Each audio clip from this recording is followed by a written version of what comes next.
बाहेर काढा, कारण आत्ता जे माननीय मुख्यमंत्री महोदयांनी सांगितलं, मी मान्यवरांनाही विनंती करते की आपणही आपले मोबाईल बाहेर काढा आणि मी जो नंबर सांगते आहे तिथे फक्त आपल्याला मिस कॉल द्यायचा आहे, म्हणजे आपलं अनुमोदन आदरणीय मोदीजींपर्यंतही पोहोचेल आणि जिथे गरज आहे ती पोहोचण्याची आपला पाठिंबा तिथे नोंदवला जाईल.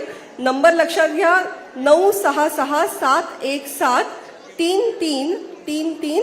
पुन्हा एकदा इंग्रजीत सांगते, 966717 आणि 4 times 3, 4 वेळा 3 हा आकडा लिहायचा आहे. 9667173333. दिला मिस कॉल? जरा दाखवा मोबाईल. आणि माननीय मुख्यमंत्री महोदयांना आणि मंचावर उपस्थित सर्व मान्यवरांना विनंती करते, आपण इथे एक स्वाक्षरी फलक तयार केलेला आहे, तर माननीय मुख्यमंत्री महोदय